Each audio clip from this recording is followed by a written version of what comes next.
बिस्मिल्लाहिर्रहमानिर्रहीम। मेरा नाम डॉक्टर अदनान अली शाह है। मैं एक कंसल्टेंट न्यूरोलॉजिस्ट एंड न्यूरो डायग्नोस्टिशियन हूँ। न्यूरो डायग्नोस्टिशियन काफ़ी दफ़ा लोगों के जहन में आ सकता है कि what does that mean. Basically neurologist ही को कहते हैं या न्यूरो साइंटिस्ट ही को कहते हैं, but specifically they reach to the very core of diagnosis and then they highlight that this is the specific disease. So neurodiagnostician से मेरी मुराद ये है। आज का सेगमेंट इज़ अबाउट एपिलेप्सी, जिसको उर्दू ज़बान में मिर्गी भी कहा जाता है, और बहुत कॉमन है हमारे मुल्कों में, पूरी दुनिया में। एक big percentage of the population of the world is being affected by this syndrome, disease or disorder. Now, first of all, मिर्गी होता क्या है या एपिलेप्सी होती क्या है? किसी भी किस्म के झटकों को, किसी भी किस्म की बेहोशी को, किसी किस्म की जिसे सीजर्स कहते हैं, ठीक है, या फिट्स हो गए, उसको एपिलेप्सी हम नहीं कहते। एपिलेप्सी का एक क्राइटेरिया होता है, एपिलेप्सी की टाइप्स होती हैं, एपिलेप्सी की वजूहात होती हैं, एपिलेप्सी की ट्रीटमेंट होती है, मैनेजमेंट होती है, एपिलेप्सी के प्रिकॉशंस होते हैं एंड प्रीडिस्पोजिंग फैक्टर्स होते हैं, यानी किन वजूहात की वजह से किसी भी नॉर्मल बंदे में एपिलेप्सी बन सकती है। तो आज कलेक्टिवली हम इन सब टॉपिक्स को इस सेगमेंट में कवर करेंगे। So first of all we'll start with the epilepsy कि एपिलेप्सी में होता क्या है। मतलब डेफिनेशन तो आपको वैसे भी किताबों में मिल जाएगी, बट एपिलेप्सी या मिर्गी मर्ज होता क्या है मैं बेसिकली आपको प्रैक्टिकलिटी के पॉइंट ऑफ व्यू से ही समझाऊंगा। Any kind of abnormal brain activity, जो भी ब्रेन में एबनॉर्मल सिग्नलिंग हो किसी भी वजह से, whether it is due to genetic factor, whether it is due to a structural factor, whether it is due to a secondary यानी कोई भी metabolic factor हो, whether it is due to nerves, whether it is due to very molecular level, कोई भी cellular level पे आपकी DNA level पे कोई भी deformity हो, it can develop into an epileptic syndrome. So first of all ये समझना ज़रूरी है कि एपिलेप्सी सिंड्रोम भी कहलाती है, डिजीज़ भी कहलाती है और डिसऑर्डर भी कहलाती है। कोई भी चीज़ जब डिजीज़ हो तो उसकी ट्रीटमेंट होती है, उसका क्योर भी होता है। कोई भी चीज़ जब डिसऑर्डर हो तो उसको हम एक कंडीशन या सिंड्रोम की कैटेगरी में इंक्लूड करना शुरू कर देते हैं कि ये एपिलेप्सी का सिंड्रोम है, यानी कि it's a collection of symptoms, sign and symptoms in the category of epilepsy. दूसरा सेगमेंट इसके बाद मैं फिर बताऊंगा, ठीक है। सो सेकंड सेगमेंट में अब ये है। तो अब जब आपको ये समझ आ जाएगी कि एपिलेप्सी एक कंडीशन है या डिजीज़ है या सिंड्रोम है, इसकी वजूहात क्या हो सकती हैं, ये किन में कॉमन है, क्यों बनता है, कैसे बनता है, ठीक है, आखिर कोई ना कोई इसकी वजह होगी। जो हर चीज़, हर किस्म की बीमारी का जब भी एक सबसे पहला एक एलिमेंट आता है, पहली कॉज या रिस्क फैक्टर्स आते हैं, या जिसको हम मेडिकल टर्म में इटियोलॉजी कहते हैं, तो this is genetic for example, ठीक है। नंबर वन जेनेटिक हो सकता है। जेनेटिक कैसे हो सकता है?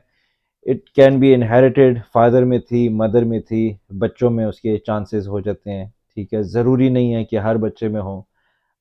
समटाइम्स इसका डोमिनेंट इसकी इनहेरिटेंस होती है, समटाइम्स इसकी रिसेसिव होती है, समटाइम्स स्पोरेडिक भी हो सकता है, ज़रूरी नहीं है। माँ बाप नॉर्मल थे, दादा में थी, तो फिर हमारे पास ऐसे केसेस आते हैं जो कि कहा जाता है कि इसके दादा जो थे एपिलेप्टिक थे, तो पोते में ये डिजीज़ आई और ये कंडीशन आई। Number one. Number two, sometimes क्या होता है, स्ट्रक्चरल एबनॉर्मेलिटी की वजह से होता है। छोटे बच्चे हैं, पैदा हुए हैं, डिलीवरी हुई है, अचानक से डिलीवरी रूम से या आपकी उधर नर्सरी से, या अचानक चंद दिनों बाद घर घर से आपको इत्तला आती है कि बच्चे को फिट्स आ रहे हैं, झटके आ रहे हैं, मिर्गी के अटैक्स आ रहे हैं। उसकी अपनी वजूहात हैं। ब्रेन जो है वो रिस्पॉन्ड करता है, यानी कि किसी किस्म की भी एबनॉर्मल एक्टिविटी को ब्रेन जब रिस्पॉन्ड करता है तो बॉडी में एबनॉर्मल किस्म के जो साइन एंड सिम्टम्स नज़र आते हैं, ठीक है।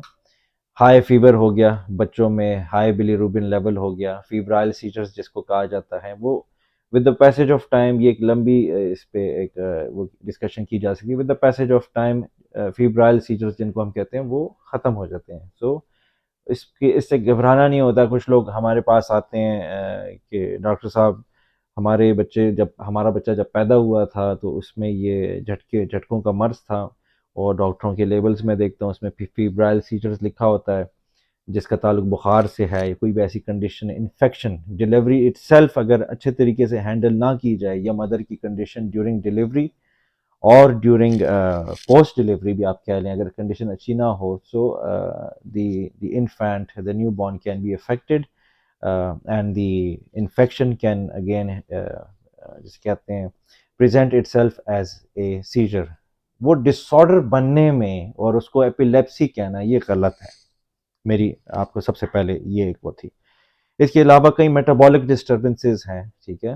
एक बंदा है उसमें मेटाबॉलिक डिस्टर्बेंसेस हैं, sodium chloride, magnesium, for that matter potassium, for that matter किसी किस्म की भी आपकी बॉडी में जितने मेटाबॉलिक वो हैं लेवल्स हैं, उनकी इम्बैलेंसेस की वजह से ब्रेन एबनॉर्मली रिस्पॉन्ड करता है, and patient can represent as fits in the A&E या इमरजेंसी डिपार्टमेंट में, and it can be easily corrected.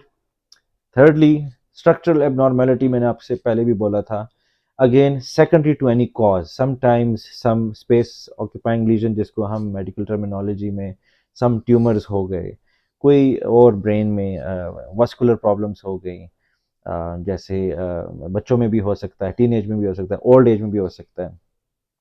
एक और इसी से स्ट्रक्चरल एबनॉर्मेलिटी से मैं आपको समझाऊं तो कुछ पेशेंट्स होते हैं जो स्ट्रोक पेशेंट्स होते हैं, यानी कि हैमरेज हो गया या for that matter normal ischaemic stroke हो गया, they can also present with fits and seizures. उनको एपिलेप्सी नहीं कहा जाता। ऐसे भी पेशेंट्स होते हैं जो कि नॉर्मल होते हैं, ठीक ठाक एथलीट्स होते हैं, नॉर्मल ठीक ठाक उठते हैं, सुबह उठते हैं, खाना पीना कर रहे होते हैं, जाते हैं और वो बोलते हैं कि इसको फिट्स आए और हमें लगता है कि इसको मिर्गी है। तो ये भी सरासर कहना गलत है। मैं आपको एक इसकी ये डिस्कशन इतनी लंबी और इतनी कॉम्प्रिहेंसिव डिस्कशन, इसकी रीज़न है कि मैं ये क्यों आपको ये सारी बता रहा हूँ, आपको इस पूरे सेगमेंट में समझ आना शुरू हो जाएगी कि what is epilepsy, what are seizures, what is fits, and then इसके जो सिमिलरली आपके पास और भी जो इससे रिलेटेड कंडीशंस हैं, जिनको भी लोग एक मिसकंसेप्शन है, जिनको भी लोग एपिलेप्सी कह देते हैं, तो वो एपिलेप्सी क्यों नहीं है।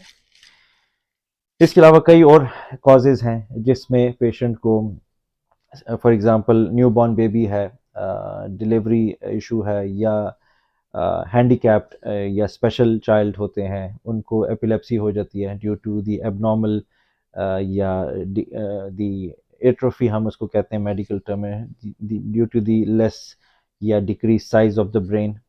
ठीक हो गया, उनमें भी एपिलेप्सी, ऐसे पेशेंट्स प्रोन होते हैं, एपिलेप्सी उनमें डेवलप हो जाती है। They present with seizure, frequent seizures. ठीक हो गया, तो वो ज़रा एक लॉन्ग टर्म एपिलेप्टिक सिंड्रोम्स होते हैं कि जिनमें उनकी अंडरलाइंग कॉज कोई हैंडीकैप्ड या any special child with some sort of abnormality in the brain होती है। वो एक लंबी तफसील है इसकी, ठीक है। So these are some basic categories कि जिसमें आपको कहा जा सकता है कि these are the etiologies, these are the causes, and these are the reasons, ठीक है। अब जो मेरी क्लिनिकल प्रैक्टिस में, और कई और भी न्यूरोलॉजिस्ट हैं हमारे बड़े मशहूर, कुछ चीज़ें आप न्यूरोलॉजी में बड़े थॉटफुल और बड़ी, जैसे कहते हैं ना, बड़ी कॉम्प्रिहेंसिव तरीके से आप पेशेंट का एनालिसिस करते हैं। न्यूरोलॉजी, मैं जब इंग्लैंड में था, मैं अपनी ट्रेनिंग कर रहा था, तो वहाँ पे हमारे कंसल्टेंट थे जो प्रोफेसर थॉमस, एंड एक और हमारे कंसल्टेंट थे जो बड़े रेनाउंड रिसर्चर भी हैं, professor Norman Delanty. He is an Irish consultant, उनका नेम भी है, इज एन एपिलेप्टोलॉजिस्ट, यानी कि जो एपिलेप्सी के बहुत बड़े रिसर्चर हैं, और उनका बड़ा नाम है। आप इंटरनेट पे भी उनका नाम डाल के रिसर्चेस और उनके पेपर्स दे सकते हैं। तो कुछ चीज़ें जब आपकी ट्रेनिंग में आपको वहाँ पर सीखने को मिलती हैं, तो जो as a newly training doctor आप बड़े एस्टॉनिश हो जाते हैं, बड़े हैरान हो जाते हैं कि ऐसे तो हमें कन्वेंशनली सिखाया नहीं जाता। ज़्यादातर हमारे माशरे में ये सोचा जाता है कि न्यूरोलॉजी जब तक पेशेंट को टच करेंगे, एग्जामिनेशन नहीं करेंगे, हाथ पाँव नहीं हिलाएंगे, तो उस वक्त तक आप बता नहीं सकते कि पेशेंट को क्या है। I strongly disagree with that, because अभी भी मैं आप लोगों को बोलूँगा और अपने सुनने वाले कई डॉक्टरों को बोलूँगा कि अगर आप ऑक्सफोर्ड हैंडबुक ऑफ न्यूरोलॉजी उठाएं, वेदर पॉकेट या big one, it's up to you, उसमें न्यूरोलॉजी की डायग्नोसिस तक पहुंचने के लिए 80% history taking is more than enough. तो 80% हिस्ट्री को तरजीह दी गई है, उस पर एम्फेसिस होता है। 20% is just your skills and your clinical examination and laboratories and then diagnostic test. तो हिस्ट्री टेकिंग में ही आप पेशेंट को एनालाइज कर सकते हैं कि वेदर जो पेशेंट के साथ फैमिली आई है या पेशेंट को आप जब सामने देखें आप बता सकेंगे कि ये क्या बोल रहा है। तो सबसे पहले आपके पास पेशेंट आता है, आपको पता कैसे चलेगा कि ये एपिलेप्सी है? आपको पता कैसे चलेगा कि ये सीजर्स हैं या इसको जो है जनाब मिर्गी है भी या नहीं भी? कुछ ऐसी चीज़ें जो मिर्गी की तरह दिखती हैं बट मिर्गी होती नहीं है। यहाँ पर अब मेरा मेन जो टॉपिक है वो यहाँ से शुरू होता है। मेरे पास पेशेंट्स आते हैं, मेरे इस रूम में डायरेक्टली क्लिनिक में एंटर होते साथ नॉर्मल होते हैं और आते आते साथ ही गिर जाते हैं। यहाँ का जो स्टाफ है, मेरे असिस्टेंट हो गए या और मेडिकल स्टाफ हो गए, वो डायरेक्टली देख कर डर जाते हैं कि पेशेंट जो है वो under, I think he is having fits, and वो बेहोश हो जाते हैं। अब बेहोशी को एपिलेप्सी नहीं कहते या सीजर्स नहीं कहते। Number one, a good neurologist can differentiate between just passing out यानी कि blackouts जिसको कहते हैं and seizures, ठीक है, नंबर वन। नंबर टू, एक कंडीशन होती है जिसको सिंकपी कहा जाता है, ठीक है, सिंकपी की अपनी कॉजेज हैं, ठीक है। नंबर थ्री, एक चीज़ होती है जिसको न्यूरोकार्डियोजेनिक सिंकपी कहा जाता है कि यानी anything related to your heart can present as your blackout या पासिंग आउट, बेहोश हो जाना, ठीक है। दिमाग को जब प्रॉपर तरीके से आपका हार्ट बीट सही बीट ना करे, दिमाग को प्रॉपर तरीके से ब्लड फ्लो ना पहुँचे, तो इंसान बेहोश हो सकता है। अक्सर ऐसे होता है कि माँ बाप लाते हैं पेशेंट्स को और बोला जाता है कि हमारा बच्चा सुबह नाश्ता सही से नहीं करता, हमारी बच्ची सुबह से ब्रेकफास्ट सही नहीं करती। स्कूल से उनको कॉल आती है कि आपकी बच्ची जो है वो 1 घंटे बाद बाहर निकली और वो बेहोश हो गई।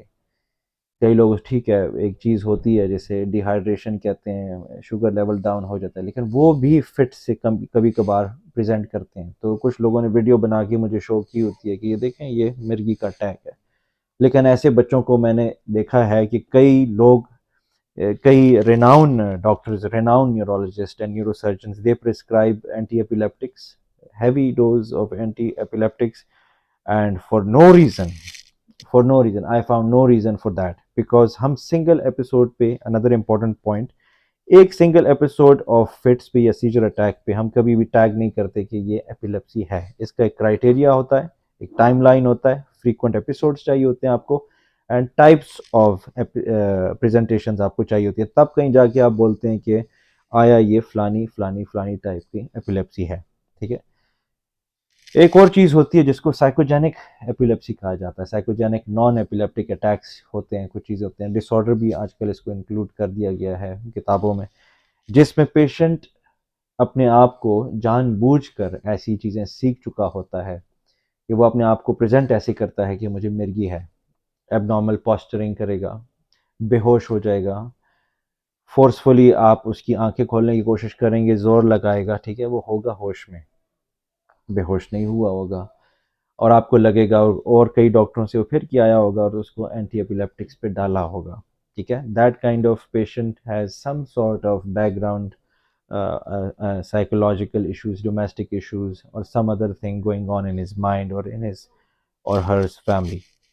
तो ये कुछ ऐसी चीज़ें हैं कि जिसमें एक अच्छे न्यूरोलॉजिस्ट को डिफ्रेंशिएट करने आना चाहिए कि एपिलेप्सी क्या है और बेहोशी क्या है, कमज़ोरी की वजह से बेहोश होना क्या है, एक एपिसोड ऑफ अटैक पे सीजर पे एपिलेप्सी नहीं कहनी, और एपिलेप्सी अगर डेवलप भी है तो आगे जो है आपने उनको गाइडेंस और एजुकेशन कैसे करनी है।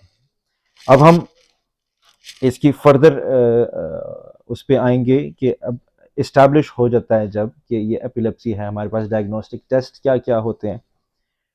हर फिजिशियन ये जानता होगा या न्यूरोलॉजिस्ट न्यूरोसर्जन के आपके जहन में जो पहली चीज़ आएगी वो आएगी कि ईईजी कराया जाए, electroencephalogram. Due to the guidelines EEG की वैल्यू इज़ जो उसकी स्पेसिफिसिटी होती है वो अराउंड 40% है, यानी कि ये डायग्नोस्टिक क्राइटेरिया हमारा नहीं है।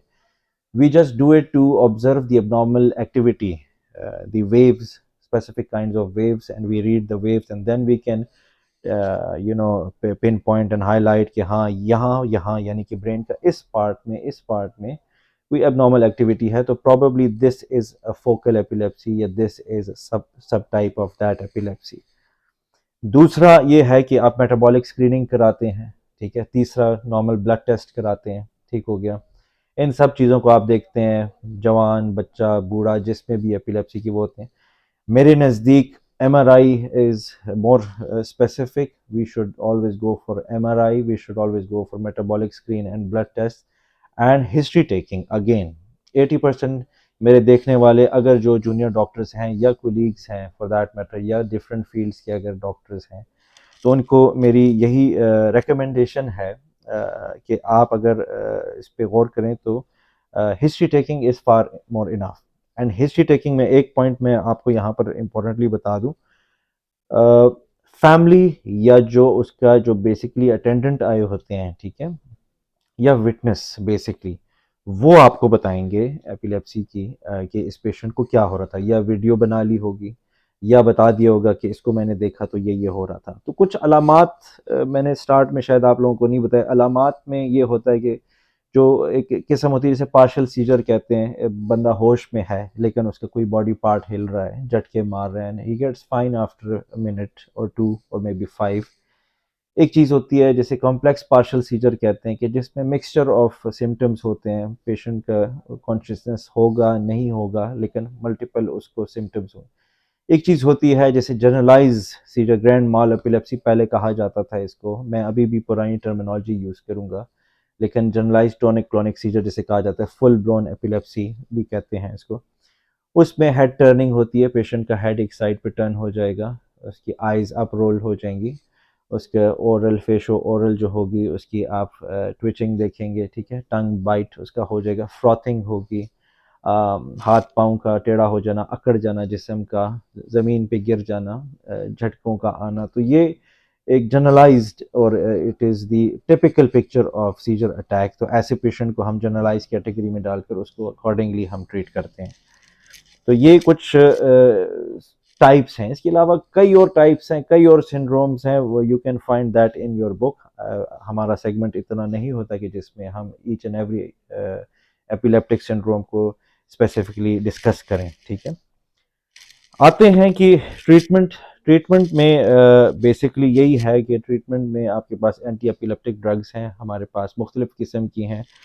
पाकिस्तान में अभी कई ऐसी ड्रग्स हैं जो कि ट्रायल बेसिस पर हैं, बाहर वो आ चुकी हैं और हमने अभी शायद वो शुरू नहीं कराई, लेकिन टिपिकली हम यही जो स्टीरियोटाइप 2-3 मेडिसिन हैं इनको हम शुरू कराते हैं। लेकिन स्पेसिफिकली इन सब का एज रिलेटेड एक क्राइटेरिया होता है, कौन सी पहले सेफेस्ट है।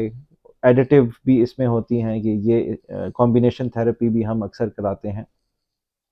थर्डली इसमें के प्रिकॉशंस का है, कभी भी एपिलेप्टिक पेशेंट को आपने इस तरह उसकी दवाई लेकर घर नहीं भेज देना, उसको बहुत ज़्यादा हिदायत और बहुत ज़्यादा गाइडेंस की ज़रूरत होती है, उसकी फैमिली को ज़रूरी होता है। एपिलेप्टिक पेशेंट आपने इस्टेब्लिश एक दफ़ा कर लिया है, so first guideline is that the patient can not go alone anywhere. यानी कि कुछ अगर बच्चे हैं, टीनेजर्स हैं, उनको साइकिलिंग या मोटरसाइकिलिंग करते हैं या गाड़ी चलाते हैं अकेले, तो ये सबसे पहले आपने उनको कहना है या उनके गार्डियंस को, पेरेंट्स को, कि आप ये चीज़ अभी कुछ अरसे इन पे बंद करें। हमारे पास कई ड्राइवर्स आते हैं जिन्होंने फॉरेन कंट्री में वो एज अ प्रोफेशनल ड्राइवर्स होते हैं, हम उनको भी ये बोलते हैं कि वहाँ पर जाके आप ये शो कीजिए न्यूरोलॉजिस्ट को कि मुझे एपिलेप्सी है और मैं ड्राइविंग का लाइसेंस कैरी ऑन रख सकता हूँ या नहीं। बहरहाल ये एक लंबी एक अलग सेगमेंट में हम कवर करेंगे।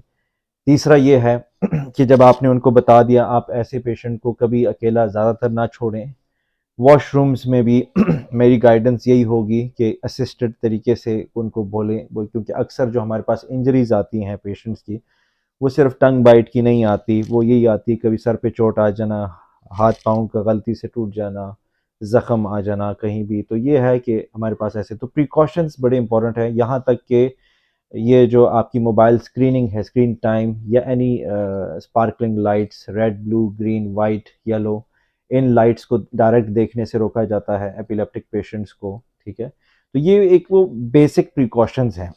डाइट का इससे कोई ख़ास ताल्लुक नहीं है। कुछ हमारे नौजवान नस्ल कभी कभार जो तंबाकू नोशी हो गई या किसी और किस्म की अगर गलती से एडिक्शन में हो तो उसका भी उनको रोकना चाहिए, बिकॉज कुछ ऐसी चीज़ें होती हैं जो कि टॉक्सिक हैं आपके ब्रेन के लिए, and it can aggravate further your disease and it can lead to a, हम एक टर्म यूज़ करते हैं, इंट्रैक्टेबल एपिलेप्सी। इसके अलावा यही है कि उनको जो होम कि घर घर घर ले जाने का जो मैसेज है वो यही है मेरे नज़दीक एपिलेप्सी कि आइडेंटिफाई ऑन टाइम एपिलेप्सी क्या होती है, आया ये एपिलेप्सी है भी या आया सिर्फ बेहोशी है, आया कमज़ोरी की वजह से हमारा बच्चा बेहोश हो जाता है। हमेशा फिट्स आने को एपिलेप्सी नहीं कहते, हमेशा बेहोशी को एपिलेप्सी नहीं कहते। और अगर एपिलेप्सी है, always and always go for MRI. Most of the cases में एमआरआई भी नॉर्मल होगा, लेकिन एक गुड न्यूरो रेडियोलॉजिस्ट या न्यूरोलॉजिस्ट कुछ ना कुछ आपको गाइडलाइन के मुताबिक अच्छे तरीके से मैनेज कर देगा। एंड इसके अलावा आपके जो भी क्वेश्चंस हो हमारे चैनल पे आपको मेरी वीडियोस मिलेंगी। ये मेरा बड़ा मैंने कोशिश की इस सेगमेंट में to be very descriptive and comprehensive, but ये है कि ये still there are lot of things, lot of researches, and thank you so much for listening. And इंशाल्लाह if you have any question, अगर आप किसी स्पेसिफिक डिजीज़ के बारे में जानना चाहते हैं जो बुक से हट कर हो, प्रैक्टिकली एक्सपीरियंस बेस, तो प्लीज़ आप ज़रूर कांटेक्ट करें। मेरा नाम डॉक्टर अदनान अली शाह है, मैं कंसल्टेंट न्यूरोलॉजिस्ट हूँ। I am based in Peshawar. मैं खटक मेडिकल सेंटर में 3rd फ्लोर पे रूम नंबर 3 में मैं मेरी क्लिनिक है, मैं प्रैक्टिस करता हूँ। और जो भी आपके क्वेश्चंस होंगे टाइमली मैनर में मैं आंसर करूँगा। Thank you for listening.